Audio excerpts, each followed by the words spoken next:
సెప్టెంబర్లో వీరికి కుబేరయోగం అనుగ్రహించిన బుధుడు వేద జ్యోతిష్య శాస్త్రంలో బుధ గ్రహానికి చాలా ప్రత్యేకమైన ప్రాధాన్యత ఉంటుంది. బుధ గ్రహాన్ని కమ్యూనికేషన్ కు, తెలివితేటలకు, స్నేహానికి కారకుడిగా చెబుతారు. సెప్టెంబర్ మాసంలో బుధుడు సూర్యుడి రాశి అయిన సింహరాశిలోకి వెళ్తున్నాడు. సెప్టెంబర్ 4వ తేదీన బుధుడు సింహరాశిలోకి ప్రవేశిస్తాడు. 3 రాశుల వారికి అదృష్టం. సెప్టెంబర్ నెలలో బుధుడు, శుక్రుడు, కుజుడు గ్రహాల కీలక మార్పులు సంభవిస్తున్నాయి. ఈ కీలక మార్పులు అన్ని రాశుల వారిపైన ప్రభావాన్ని చూపిస్తున్నాయి. బుధుడు జాతకంలో శుభ స్థానంలో ఉంటే శుభ ఫలితాలు కలుగుతాయి, అశుభ స్థానంలో ఉంటే అశుభ ఫలితాలు వస్తాయి. అయితే బుధుడి శుభ స్థానాల కారణంగా ముఖ్యంగా 3 రాశుల వారికి అదృష్టాన్ని తెస్తుంది. మరి ఆ రాశులు ఏమిటో ప్రస్తుతం మనం తెలుసుకుందాం. మేషరాశి బుధ గ్రహ సంచారం కారణంగా మేషరాశి జాతకులకు శుభ ఫలితాలు వస్తాయి. మేషరాశి జాతకులకు ఆదాయం పెరుగుతుంది, తల్లిదండ్రుల నుండి సంపద వస్తుంది.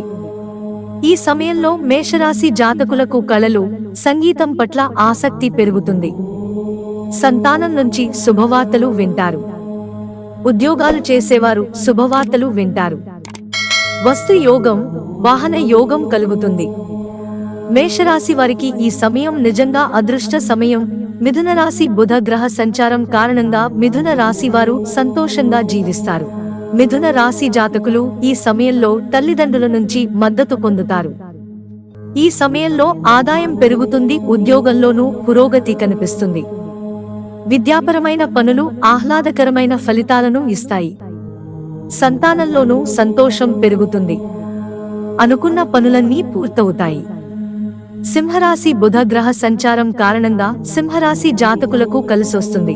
సింహరాశి జాతకులు ఈ సమయంలో ఉద్యోగ వ్యాపార రంగాలలో గణనీయమైన పురోభివృద్ధిని సాధిస్తారు. సింహరాశి వారికి అధికారుల సహకారం లభిస్తుంది. ఆదాయ వనరులు పెరుగుతాయి. స్థాన మార్పు కూడా జరిగే అవకాశం ఉంటుంది. ఈ సమయం సింహరాశి వారికి నిజంగా శుభ సమయం. మిత్రులారా, ఛానల్ సబ్స్క్రైబ్ చేసుకోవడం మర్చిపోకండి. ధన్యవాదాలు.